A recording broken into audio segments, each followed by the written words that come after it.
Chapter 35, verse 1. And all the kings of the Amorites came and took their stand in the field to consult with their counselors what was to be done with the sons of Jacob, for they were still afraid of them, saying, Behold, 2 of them slew the whole of the city of Shechem. Verse 2. And the Lord heard the prayers of Isaac and Jacob, and he filled the hearts of all these kings' advisers with great fear and terror, that they unanimously exclaimed. Verse 3. Are you silly this day, or is there no understanding in you, that you will fight with the Hebrews?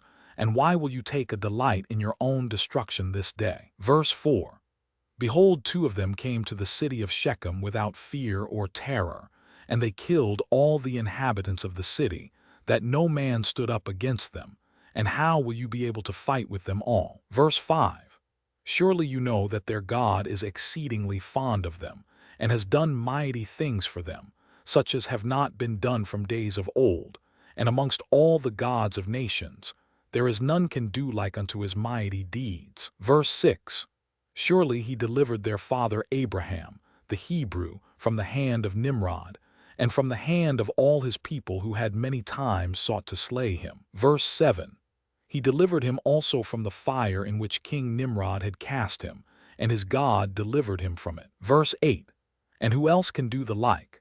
Surely it was Abraham who slew the 5 kings of Elam, when they had touched his brother's son who in those days dwelt in Sodom. Verse 9. And took his servant that was faithful in his house and a few of his men, and they pursued the kings of Elam in one night and killed them, and restored to his brother's son all his property which they had taken from him. Verse 10. And surely you know the God of these Hebrews is much delighted with them, and they are also delighted with him, for they know that he delivered them from all their enemies. Verse 11. And behold, through his love toward his God, Abraham took his only and precious son, and intended to bring him up as a burnt offering to his God. And had it not been for God who prevented him from doing this, he would then have done it through his love to his God. Verse 12. And God saw all his works and swore unto him, and promised him that he would deliver his sons and all his seed from every trouble that would befall them, because he had done this thing, and through his love to his God stifled his compassion for his child. Verse 13. And have you not heard what their God did to Pharaoh king of Egypt, and to Abimelech king of Gerar, through taking Abraham's wife, who said of her, She is my sister, lest they might slay him on account of her, and think of taking her for a wife? And God did unto them and their people all that you heard of. Verse 14.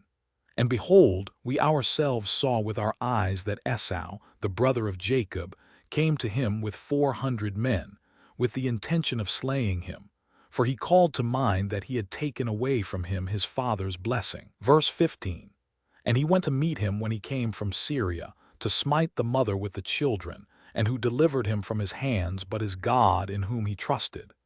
He delivered him from the hand of his brother, and also from the hands of his enemies, and surely he again will protect them. Verse 16. Who does not know that it was their God who inspired them with strength to do to the town of Shechem the evil which you heard of? Verse 17. Could it then be with their own strength that 2 men could destroy such a large city as Shechem, had it not been for their God in whom they trusted? He said, and did unto them all this to slay the inhabitants of the city in their city. Verse 18. And can you then prevail over them who have come forth together from your city to fight with the whole of them, even if 1,000 times as many more should come to your assistance? Verse 19.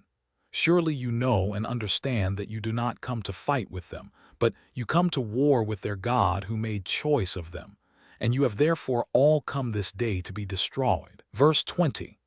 Now therefore refrain from this evil which you are endeavoring to bring upon yourselves, and it will be better for you not to go to battle with them, although they are but few in numbers, because their God is with them. Verse 21. And when the kings of the Amorites heard all the words of their advisers, their hearts were filled with terror, and they were afraid of the sons of Jacob and would not fight against them. Verse 22.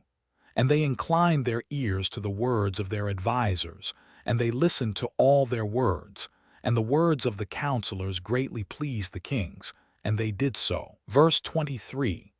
And the kings turned and refrained from the sons of Jacob, for they durst not approach them to make war with them, for they were greatly afraid of them, and their hearts melted within them from their fear of them. Verse 24. For this proceeded from the Lord to them, for he heard the prayers of his servants Isaac and Jacob, for they trusted in him. And all these kings returned with their camps on that day, each to his own city, and they did not at that time fight with the sons of Jacob. Verse 25. And the sons of Jacob kept their station that day till evening opposite Mount Sihon, and seeing that these kings did not come to fight against them, the sons of Jacob returned home,